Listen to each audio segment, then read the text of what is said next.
What happened while we were away, brought to you by more on the D.C. crackdown. The White House says the homeless population in the nation's capital has a choice. Homeless individuals will be given the option to leave their encampment, to be taken to a homeless shelter, to be offered addiction or mental health services, and if they refuse, they will be susceptible to fines or to jail time. Of course, lefties lost their mind over that utterly humane and decisive way of handling the homeless population. But as Caroline Levitt reminded us, what she just laid out, are laws already on the books in D.C. that have not been enforced. U.S. Attorney for D.C. Jeanine Pirro had enough with this reporter who said crime is actually down in D.C. It's never enough.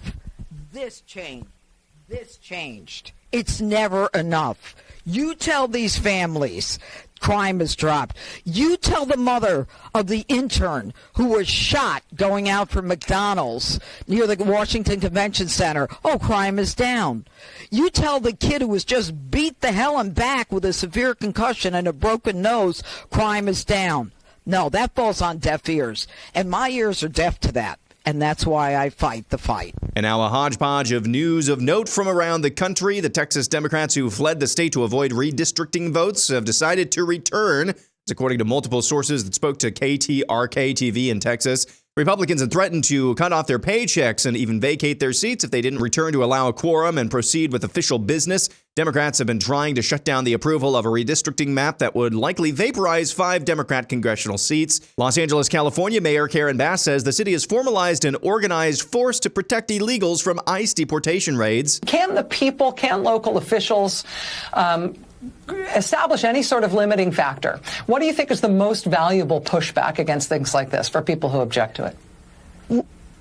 Well, I can tell you when they were doing the random snatching or kidnappings of people off of our streets, when people gathered, they backed away on many occasions. And so in Los Angeles, we have a rapid response network where everybody is alerted. If you see masked men getting out of unmarked cars, let everybody in the area know. In a decently significant legal decision handed down in federal court on Tuesday, a Long Island high school student has been granted a medical exemption from a New York state vaccine requirement, allowing her to attend school this fall without receiving the 3rd dose of the hepatitis B vaccine. The ruling came just weeks before the 16-year-old junior was at risk of being denied entry to Oceanside High School. A federal judge ordered the Oceanside School District to accept the exemption based on the recommendation of the student's personal physician, who determined that an adverse reaction to a previous dose meant she could not receive the 3rd dose. In Cincinnati, leaders in the so-called black community are pushing for the prosecution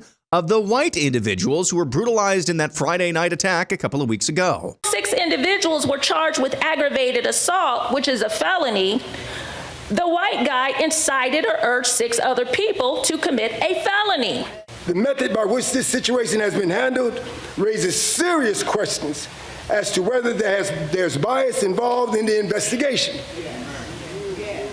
It also brings into question the possibility of a lack of integrity and whether there's something else to hide. An Iowa mother is allegedly being targeted after speaking out at her school board meeting about BLM content being taught to her 12-year-old son. Elaine Castellans, a recently naturalized citizen from the Dominican Republic, told the Daily Caller her son was shown a graphic PG-13 movie without parental notification or consent in violation of state law, and subsequent classroom discussions revolved around BLM and alleged police brutality. When the mother voiced her concerns to the school, she was met with a cease and desist letter accusing her of defamation and threatening a lawsuit. In Florida, Governor Ron DeSantis swore in State Senator Jay Collins to serve as the state's new lieutenant governor. Collins is a former Green Beret who lost his leg in combat, and Florida now becomes the only state to have veterans serving in both the governor and lieutenant governor positions. And finally, this from the Babylon Bee. Jerome Powell says he won't lower interest rates until he can be sure it won't help Trump. And that's what happened while we were away.